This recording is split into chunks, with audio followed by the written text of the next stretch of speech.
Em 31 de outubro de 2001 foi quando Mark Henderson, de 35 anos, apertava o cadeado de sua bicicleta e viu o rosto conhecido, Bruce McArthur. Mark Henderson era um membro da comunidade LGBTQIA+, e via Bruce na Vila Gay de Toronto. E os dois frequentemente trocavam elogios pelas redes sociais e pequenos cumprimentos quando passavam um pelo outro. Essa noite, no entanto, foi diferente. Quando Mark trancou sua bicicleta, viu que Bruce estava correndo em sua direção, ansioso para uma conversa. A hora era por volta de 00:30. Mark conversou alegremente com Bruce e o convidou para irem até o seu apartamento para verem sua fantasia de Halloween. Poucos minutos depois, as coisas mudariam para pior, e o instinto do serial killer mais atuante do Canadá afloraria.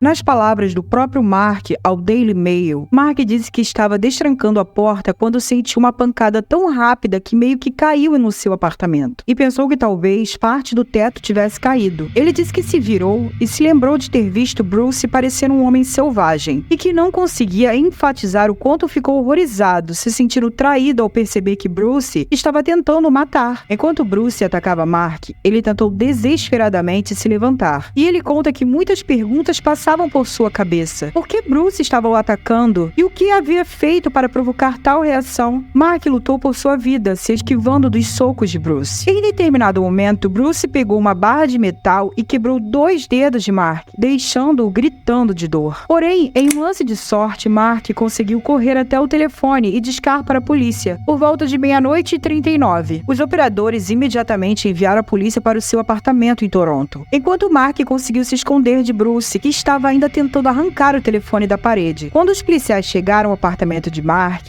Bruce já havia fugido. Mark descreveu que foi absolutamente ridicularizado pelos paramédicos que o atenderam. Perguntaram se ele o havia convidado para entrar em seu apartamento para um momento íntimo entre gays. Logo após o ataque, Bruce se entregou à polícia de Toronto, trazendo algum alívio para Mark. Mas como estava longe do pesadelo terminar, em vez de levar o ataque a sério, Mark alega que a mídia o rotulou como um garoto de programa de rua e que ele merecia o que havia acontecido com ele. Bruce também tentou distorcer a narrativa, dizendo à polícia que se tratava de um assunto particular entre os dois. A campanha feroz da mídia para retratar Mark de forma negativa e pejorativa funcionou. Bruce foi condenado a apenas 1 ano de prisão domiciliar e com o banimento da Gay Village de Toronto. Esse primeiro ataque, ocorrido em 2001, deveria ter feito disparar um alerta para a polícia. Em vez disso, mais tarde se tornaria um caso de estudo sobre as principais falhas da polícia de Toronto e sua incapacidade de manter as pessoas seguras em Toronto, no Canadá. Para Bruce, essa punição leve sinalizava que ele poderia fazer o que quisesse e com quem quisesse, pois estava claro que a comunidade gay era marginalizada e não se importavam com o que fizesse com eles. Bruce McArthur nasceu em 8 de outubro de 1951, filho de Aisley e Malcolm. Teria tido uma vida feliz e humilde na fazenda de sua família, em Woodville, Ontário. Bruce e sua irmã tinham quilômetros de terra para explorar e brincar. Desde cedo ficou claro que Bruce não era um delinquente. Seus pais eram rigorosos e também muito religiosos. Um de seus ex-colegas de classe lembrou que os professores eram péssimos, mas nunca viu Bruce se meter em problemas. A partir do 9º ano, Bruce frequentou a Fennelly Falls Secondary School e foi matriculado em um programa de 4 anos. Tirou boas notas e manteve a cabeça fria. As pessoas ao seu redor acreditavam que ele teria uma carreira feliz e bem-sucedida pela frente. Em Fennelly Falls, ele conheceu Janice Campbell, a mulher que todos pensavam ser o amor da vida dele. Os dois se casaram e mudaram-se para a cidade de Toronto. E em 1986 tiveram 2 filhos. Mas nem tudo estava bem. Bruce tinha uma batalha interna. E embora se importasse com Janice, não tinha sentimentos românticos por ela. Ele era gay.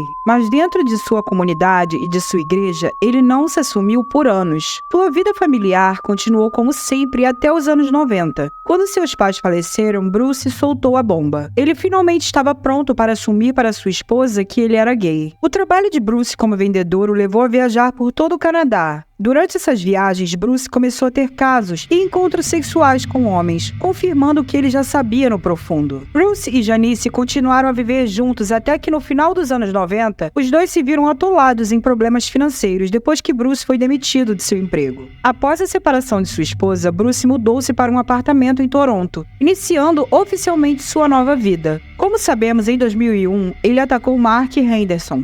mas recebeu pouquíssima punição. Na mente doentia de Bruce, esse era um sinal de aprovação da comunidade. Mas Bruce não era o único da família que apresentava problemas profundos. O filho de Bruce, Todd MacArthur, foi condenado a 14 meses de prisão depois de fazer ligações telefônicas obsessivas e obscenas para mulheres que ele nem conhecia. John Bradford, um psicólogo forense, disse ao National Post que existem alguns estudos muito preliminares que sugerem que pode haver algum tipo de distúrbio neurobiológico comum aos serial killers sadossexuais, mas está longe de ser conclusivo. Com o passar dos anos, Bruce foi se fortalecendo financeiramente devido aos seus cabelos e barba brancos. Ele conseguiu alguns empregos sazonais, como Papai Noel de shopping center. Quando não estava gritando ho ho ho, Bruce era proprietário e também jardinava em sua empresa de paisagismo. Seus assistentes eram principalmente jovens imigrantes, e alguns clientes notaram que seu grupo de assistentes mudava com muita frequência. Após os longos dias de trabalho, Bruce ficava circulando pela Gay Village de Toronto, uma área da qual ele havia sido proibido de estar pela polícia.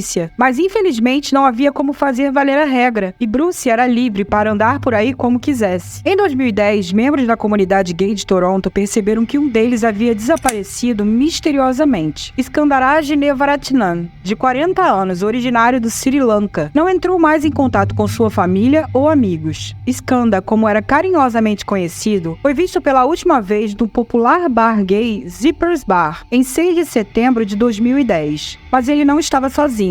Testemunhas relataram tê-lo visto na companhia de um homem branco mais velho. Essa foi a última vez que ele foi visto. A princípio, a polícia demorou a agir, insistindo que Skanda provavelmente havia saído do país por vontade própria. Mas seus amigos sabiam que não era esse o caso, pois Skanda havia comprado um filhote de cachorro recentemente, pois havia economizado durante meses para ter um bulldog francês, e era extremamente dedicado a seu novo amigo. As pessoas próximas a ele também sabiam que se ele planejasse se ausentar por algum tempo, teria providenciado algum cuidador para seu filhote. Quando seu apartamento foi finalmente revistado, o cão estava sozinho já há algum tempo. A polícia de Toronto demorou meses para levar o caso a sério. E em 29 de dezembro de 2010, Abdul Bazir Faizi, de 42 anos, também desapareceu depois de ter sido visto pela última vez em Church, Toronto. Abdul deixou para trás esposa e filhos que sabiam que ele nunca sumiria da vida deles à toa, por vontade própria. Meses após o seu desaparecimento, a polícia de Toronto se viu sob crescente pressão da comunidade LGBTQIA+,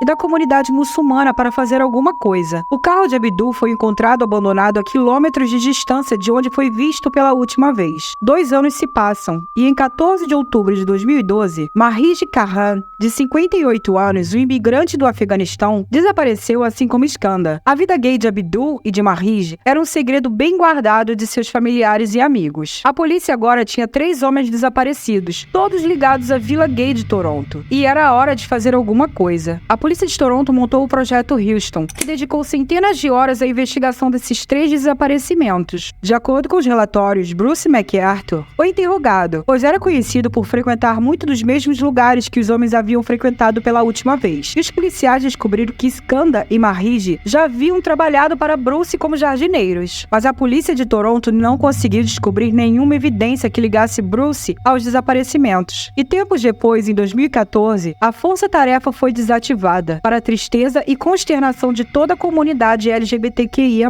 Apenas um ano após a força-tarefa ter sido desmantelada, outro homem desapareceria. Sarosh Mohammed, de 50 anos. Ele e sua esposa haviam fugido do Irã para o Canadá, como refugiados de guerra, e desembarcado em Toronto. Infelizmente, Sarosh enfrentaria muitos horrores logo após a sua chegada. A polícia de Toronto tinha muitos casos em mãos agora, e com a dissolução do Projeto Houston, eles presumiram que não haveria mais desaparecimentos ligados à comunidade gay, mas estavam errados mais uma vez. O fato de não terem sido feitas denúncias de pessoas desaparecidas não significa que ninguém com conexões com a comunidade tenha desaparecido. A polícia de Toronto descobriria essas vítimas não denunciadas muito mais tarde. Em 30 de abril de 2017, Selim Izon, de 44 anos, foi dado como desaparecido, assim como muitas outras vítimas. Selim foi visto pela última vez no centro da cidade de Toronto e havia sumido sumido do mapa enquanto a polícia de Toronto investigava esses desaparecimentos. Muitos dizem que suas atuações e investigações foram atrapalhadas pelo racismo sistemático e institucionalizado. Em 26 de junho de 2017, as celebrações do orgulho gay aconteceram em Toronto, e as pessoas da comunidade LGBTQIA+,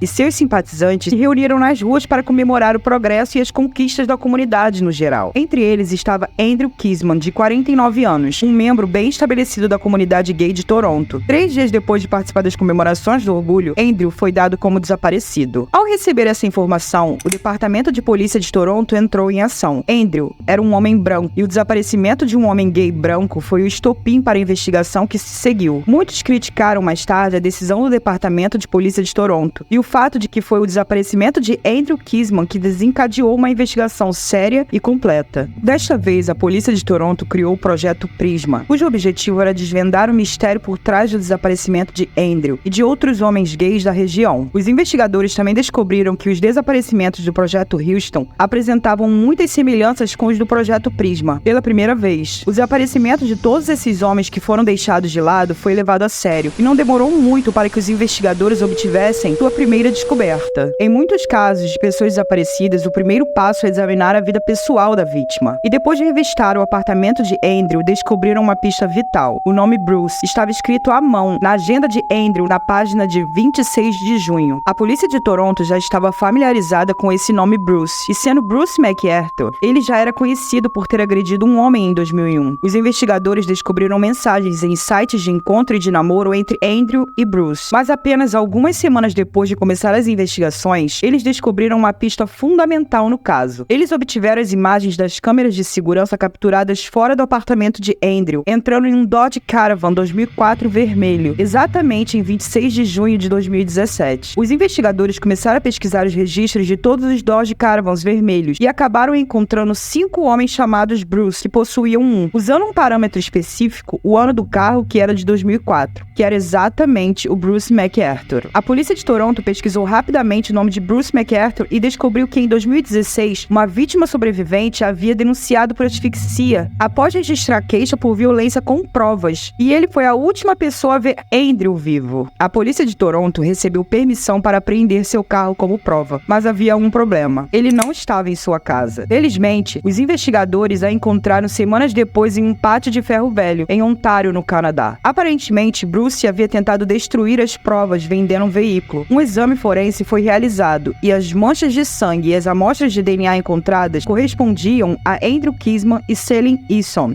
A polícia então começou a monitorar os passos de Bruce. De acordo com o Global News, depois de fazer a chocante descoberta, a polícia de Toronto foi autorizada pelos tribunais a obter o computador de Bruce e hackeá-lo. O que eles descobriram foi chocante. Bruce tinha uma mente sombria e má, e seu computador refletia isso. Depois de hackear seu computador, os investigadores encontraram pastas dedicadas a cada vítima e a cada desaparecimento. Essas fotos retratavam os homens vivos e mortos. Muitas fotos tiradas após a morte foram posadas ou desnudas para a diversão de Bruce. A polícia de Toronto estava montando seu caso esperando o momento certo para atacar. O que aconteceu em 18 de janeiro de 2018. Bruce era conhecido por frequentar sites e fóruns de encontros online para gays. Em 18 de janeiro de 2018, um homem gay desavisado chegou à casa de Bruce, acreditando que os dois estavam prestes a se envolver como todo casal normal. Sem aviso, a polícia de Toronto, que estava monitorando a casa, arrombou as portas da casa de Bruce e descobriu o homem que havia entrado momentos antes. Eles encontraram a vítima inconsciente e algemada, com um saco preto colocado sobre sua cabeça. A polícia chegou bem a tempo de salvá-lo. E então Bruce McArthur, de 67 anos, foi preso. Não só por agressão, mas também por assassinato. Porém, nesse momento, os detetives ainda não sabiam quantas vítimas iriam descobrir. A polícia de Toronto concentrou seus esforços na casa de um cliente, onde Bruce havia trabalhado como paisagista durante anos. Investigadores da cena do crime e antropólogos forenses foram enviados ao local, e ao longo de várias semanas descobriram os restos mortais de 8 homens que haviam sido desmembrados e enterrados no local. 2 dessas vítimas, Jean Liz Zowick, de 43 anos, e Kirushna Kumar, de 37 anos, nunca haviam sido dadas como desaparecidas. De acordo com uma declaração de fatos divulgada pelo Tribunal Superior de Toronto, Bruce frequentemente encenava e fotografava suas vítimas com casacos de pele e outros itens, antes e depois de serem assassinadas. Ele também se desfez dos corpos em outra propriedade, em que estava trabalhando, enterrando-os em vasos de plantas ou em barranco. Esse documento também revelou que Bruce guardava itens como troféu da maioria de suas vítimas, como um bracelete de Skanda, as joias de Dian e o notebook de Selene. A investigação também revelou como Bruce usava cordas ou objetos pesados para tirar a vida desses homens. Uma vez mortos, ele os fotografava exaustivamente antes de desmembrar seus corpos e enterrá-los nos vasos do jardim. Há também evidências que sugerem que Bruce agredia sexualmente suas vítimas antes do desmembramento. Mobin, um jornalista que cobriu extensivamente o caso de Bruce, disse ao jornal Metro que seus rituais eram certamente sombrios. Bruce gostava de guardar lembranças de seus crimes. Ele chegou a tirar fotos de corpos decapitados. Entre outras fotos, colocava charutos na boca de suas vítimas, vestia-as com casaco de pele, fazendo-as posar. Movia as partes dos corpos nos vasos de plantas, sentava-se entre os vasos e simplesmente almoçava com suas vítimas. E cita que as provas contra Bruce eram inegáveis. Em janeiro de 2019, Bruce McArthur se declarou culpado de todas as 8 acusações de assassinato em primeiro grau. Como Bruce se declarou culpado, as famílias das vítimas foram poupadas de um julgamento longo e difícil, no qual teriam que ouvir a crueldade que Bruce havia infligido a seus entes queridos. Bruce foi condenado à prisão perpétua, sem possibilidade de liberdade condicional por 25 anos. Bruce nunca contou à polícia a motivação de seus crimes, ou porque começou sua carreira de serial killer aos 61 anos de idade. Ele agora tem 71 anos e não terá direito à liberdade condicional até os 91 anos. Muitos suspeitam que Bruce esteja por trás de muitos outros desaparecimentos e assassinatos na comunidade, e a polícia de Toronto está atualmente investigando possíveis vítimas adicionais. A comunidade LGBTQIA+,